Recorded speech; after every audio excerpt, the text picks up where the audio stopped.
This is KC Sports Network, proudly presented by Emprise Bank. Welcome back to our coverage on 3 Mile Live from Big 12 Media Days in Arlington. I'm John Kurtz, joined by Cole Manbeck and Daniel Green, K-State linebacker, back for another season. Everybody very thrilled to see that. Got to remind you, our podcast, as always, brought to you by Holiday Distillery. Go get your Penn Holiday Bottled and Bond Bourbon and your 360 Vodka. Make sure you check out those who support us. They're great K-State folks, and I'm sure they're ready to watch Daniel Green this year, too. You're back yet again. How does it feel to be back at Big 12 Media Days once again and playing another year for the Cats?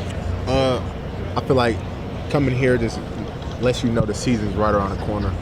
And it's always great to come in here because it's where we want to be in December. So it's very exciting, and I'm blessed to be here. Take me through the decision-making process and what that was like for you, because we know you're a guy that's going to go play some professional football someday, but what led to the decision to come back this year?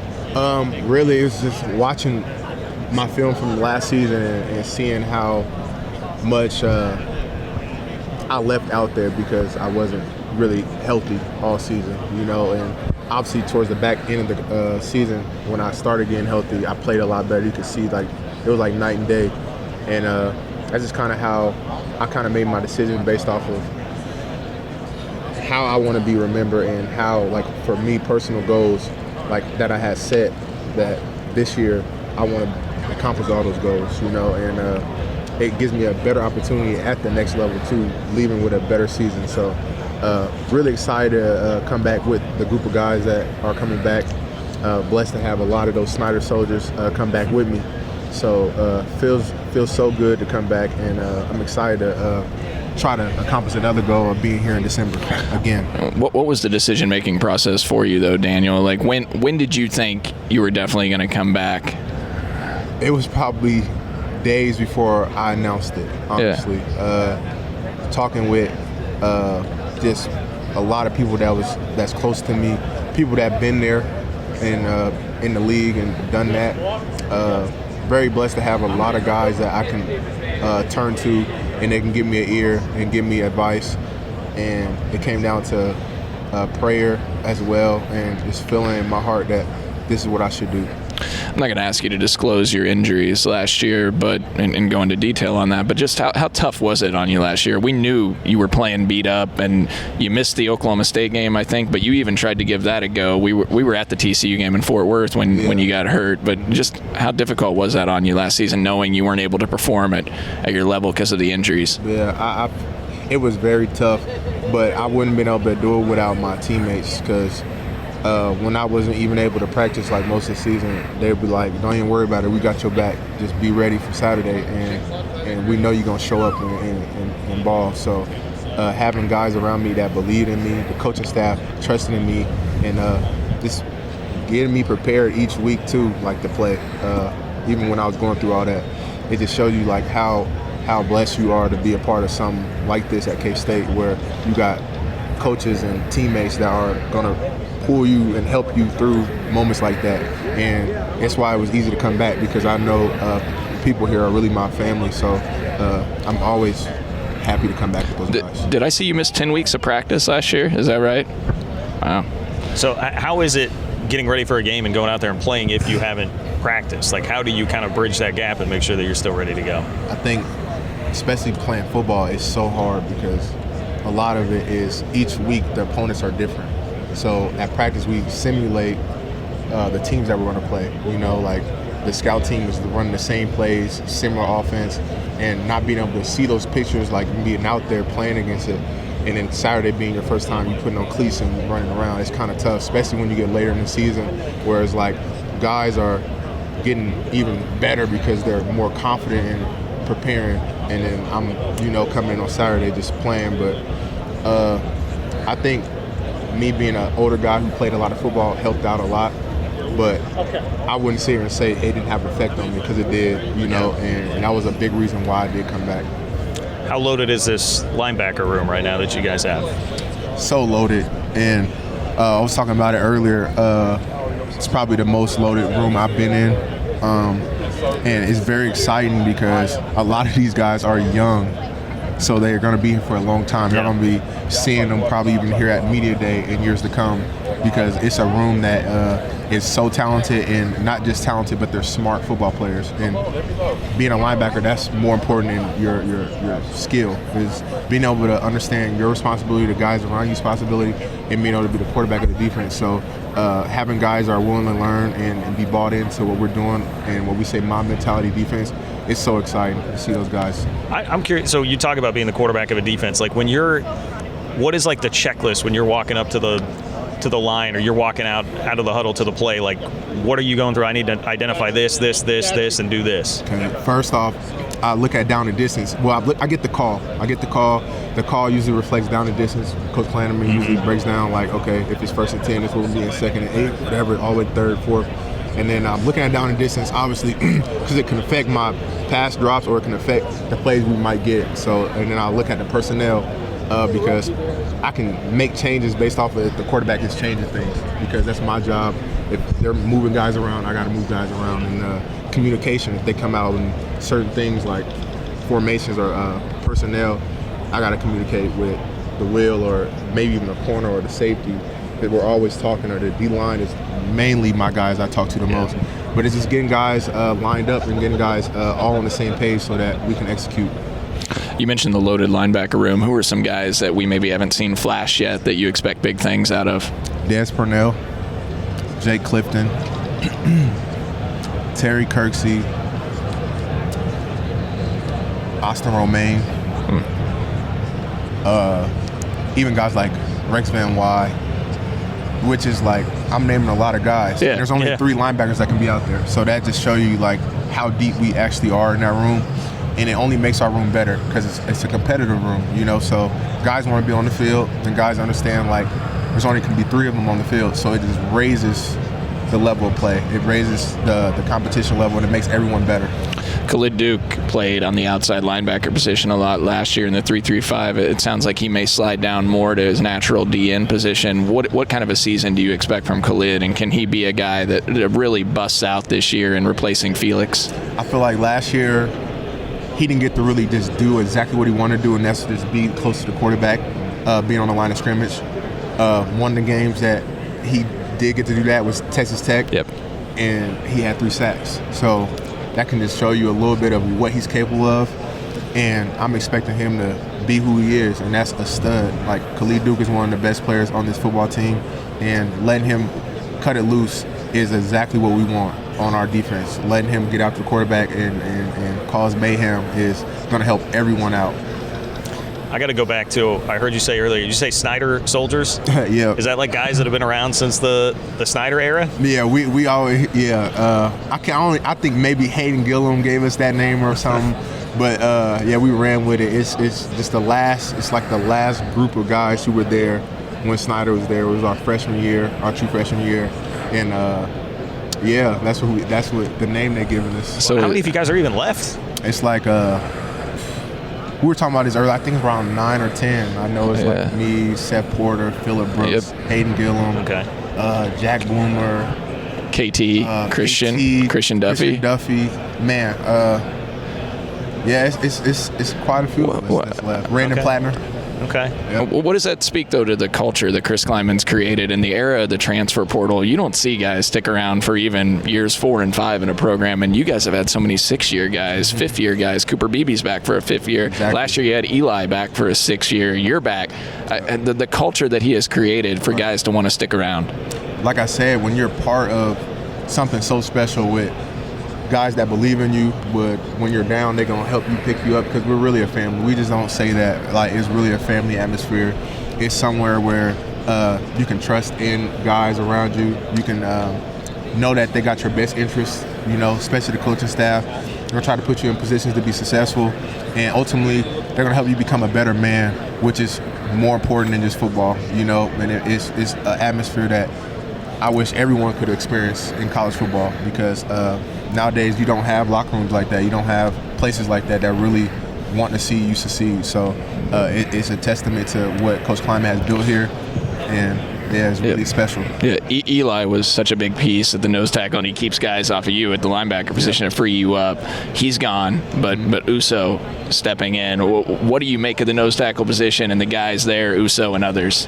I said it earlier, man. Uso's a man's man. Like, they don't make guys like Uso anymore. Like, he's one of those guys.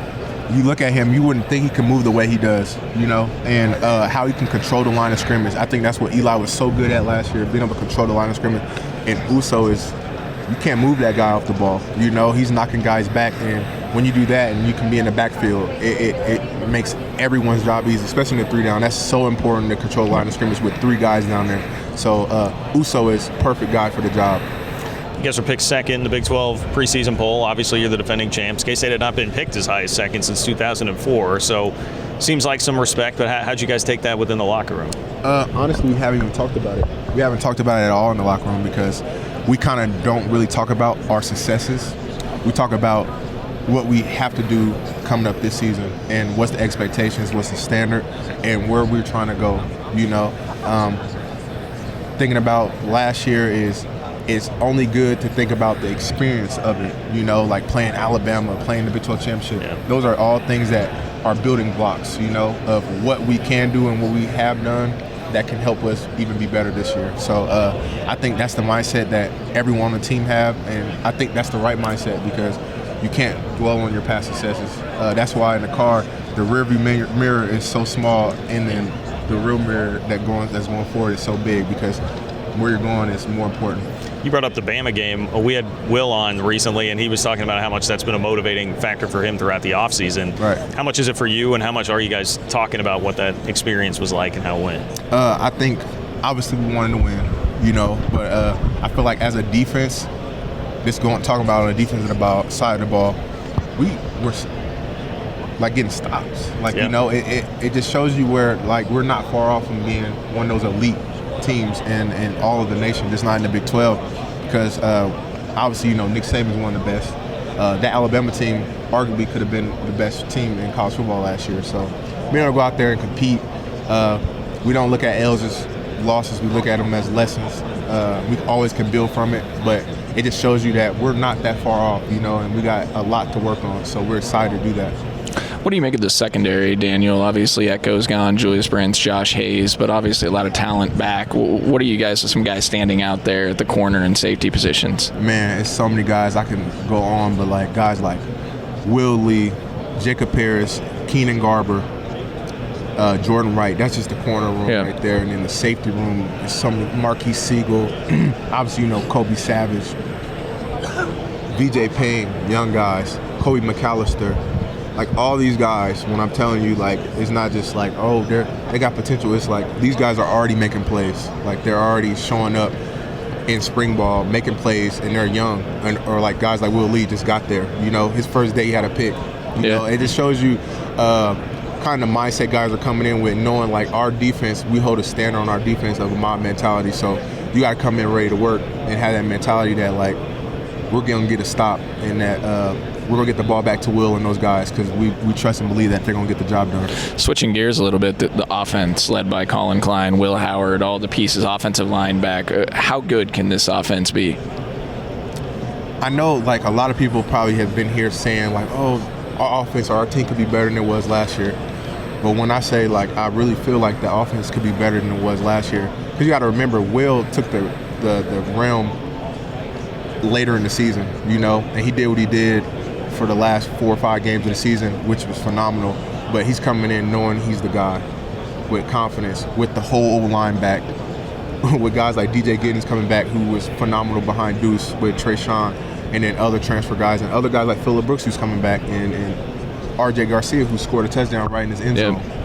Like so many guys, so much talent, and then Will, just to see his growth as a player, as a leader, as a quarterback throughout the years is really exciting to see his control of the defense of the offense and how guys believe in him. We believe him on that side of the ball, and I know the guys on the offense side of the ball have all the trust in him that he's going to get the job done. Did you guys notice, we asked this to Kobe too just a second ago, did you guys notice that he wasn't the first team All Big 12 quarterback on that list that came out?